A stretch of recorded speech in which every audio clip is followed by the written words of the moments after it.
ब्रह्मा कुमारी इसमें कोई अमीर लोग ही जुड़ते हैं ऐसा नहीं। आज भी अगर देखा जाए तो अमीर लोग तो अपने ही पैसे कमाने में लगे हुए, उनके पास टाइम ही नहीं है। ब्रह्मा कुमारीज में जो जुड़ते हैं, जिनके जीवन में सचमुच प्रॉब्लम्स है, जिनको जीवन के अंदर कई प्रकार के दुख से, टेंशन से मुक्त होना चाहते हैं, तो साधारण लोग ज्यादा है। साधारण लोग कहे या गरीब लोग, जो आध्यात्मिक ज्ञान से कम अपने जीवन में वो शांति का अनुभव करते हैं। इसीलिए यहाँ जुड़ने वाले वो हैं कि जिनके जीवन के अंदर सचमुच आध्यात्मिकता की आवश्यकता है। अमीरों के जीवन में आध्यात्मिकता की आवश्यकता नहीं है, न उनके पास टाइम है, और इसीलिए वो सहयोगी रहते, स्नेही रहते हैं। हाँ, ब्रह्मा कुमारी इसके कार्य को सराहते हैं, आते हैं उनके कार्यक्रम में, बाकी ये नहीं कि वो सारे नियम मर्यादा को फॉलो करते हैं, उनकी शिक्षाओं को फॉलो करते हैं, उनके लिए उनके पास टाइम नहीं है। जो ब्रह्मा कुमारी ईश्वरीय विश्वविद्यालय में लोग आते हैं, जीवन बनाते हैं, इनके नियम सिद्धांतों पर चलते हैं, वो साधारण लोग ही होते हैं। हाँ, ये जरूर है कि ब्रह्मा कुमारी ईश्वरीय विश्वविद्यालय में आने के बाद उनके जीवन का स्तर ऊंचा जरूर उठता है, क्योंकि कई प्रकार के व्यसन जो जीवन में थे वो सारे खत्म हो गए।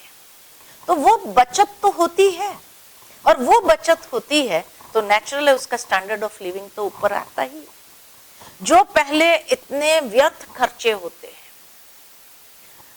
और व्यर्थ खर्चे की बात नहीं है, लेकिन जैसे व्यसनों के पीछे इतने खर्चे होते हैं।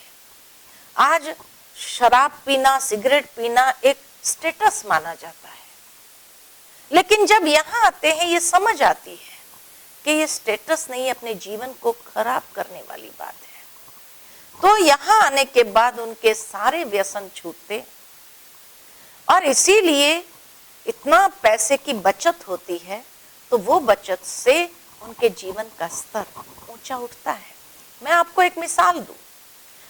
जब मैं बॉम्बे में थी तो वहां पर एक व्यक्ति आता था, उसका पिता खूब दारू पीता था। वो व्यक्ति एक साधारण कार्यकर्ता थे कंपनी में, है ना? इतना पैसा नहीं होता था। रोज आकर के वो बाप झगड़ा करता था, शराब पीकर आकर के मारपीट करता था, बेटे बाप की खूब झगड़ा होता था।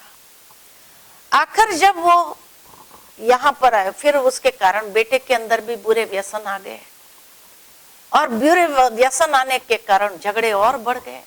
3 बच्चे थे, पत्नी थी, खाने के लिए कुछ नहीं, इतनी गरीबी।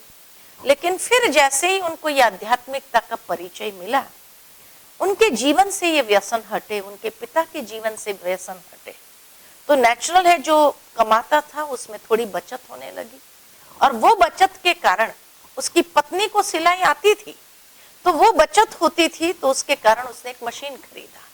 मशीन खरीद करके सिलाई काम करना शुरू किया।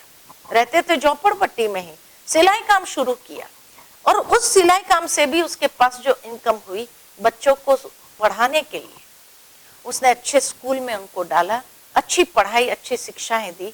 आज उनका एक बच्चा सॉफ्टवेयर इंजीनियर है, एक बच्चा इंजीनियर है कंपनी में, एक बच्चा सीए बना है।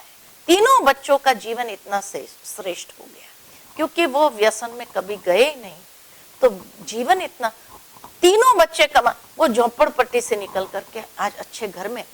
तो लोग सोचते हैं कि भाई इनके पास तो अमीर लोग जाते हैं, अरे कैसे झोपड़पट्टी से निकल करके वो अमीर बने, ये प्रैक्टिकल एग्जाम्पल है।